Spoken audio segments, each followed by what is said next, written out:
We're really proud to be one of the oldest charities on Merseyside.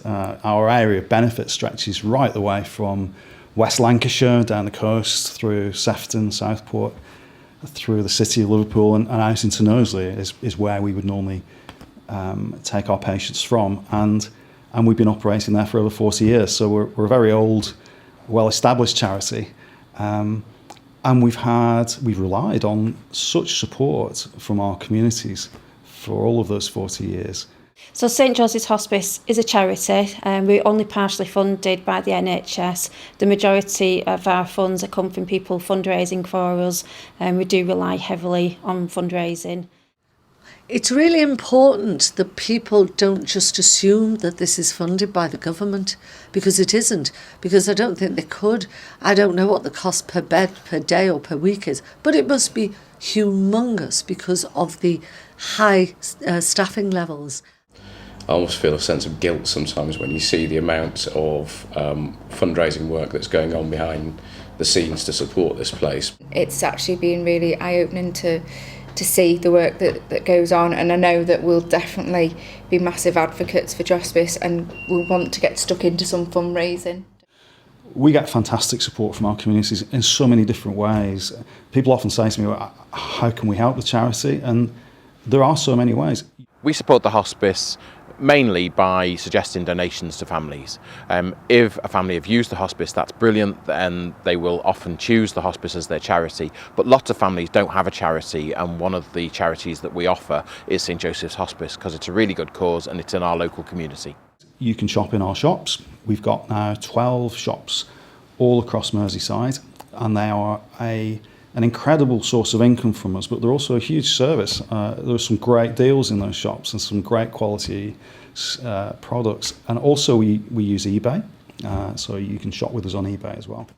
For goodness sake, get behind the fundraising. They have volunteers. You couldn't do without the volunteers. The volunteers do so much. Take your clothes, your bits and bobs that you need to pass on and re-gift to someone. Donate it. We ask people to join in our events. We have a calendar of events on the website every year, and our fundraising team work really hard to make those exciting fun things to do. I do some of the balls and things like that, the garden parties, anything they ask me for. I go around shops asking for presents for our raffles and things like that. Or you can start your own event, and we actively encourage and support people. We had a team of nurses this year take on the Great Wall of China, which was a huge trek and a massive success, and they raised so much money for us. So there are so many different ways people can help. People leave money for us in their wills, which is another huge source of income. And you can join our hospice lottery, where you can win £1,000 every week. So there are so many ways. Of course, if you're a business, there are a whole host of other ways in which you can help the charity as well. But it's more important that bigger groups get involved. One of our lions, his wife, is a stroptomist, and the stroptomists help a lot at events here. But there are so many groups, businesses, that can get involved. What we do find is that when businesses get involved, either through volunteers or from sponsoring events, that staff at those businesses get a huge lift from being involved with something like the hospice, whether it's a day painting here or whether it's being involved at our Ladies' Day, for example, or some other event. But there are so many ways that businesses can get involved. We desperately need support to develop the site. So there's a sort of bricks and mortar element to that. We always need support for our events in terms of sponsorship, and we need bodies too, so volunteers, people coming on the site and helping out in that way. Well, we give our time in the supporting the events. So Light Up a Life, which is coming up in 2 weeks' time, we provide the stewarding to stop the grounds getting clogged up with cars.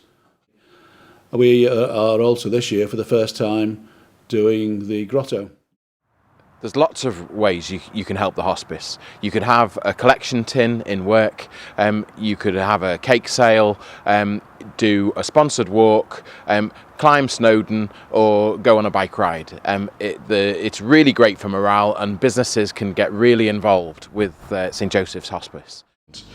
It is a really special thing, and knowing that mum's in here, but that care is being supported by so many people out in the community is massive. So we'll certainly be doing our bit afterwards, won't we? Yes, definitely.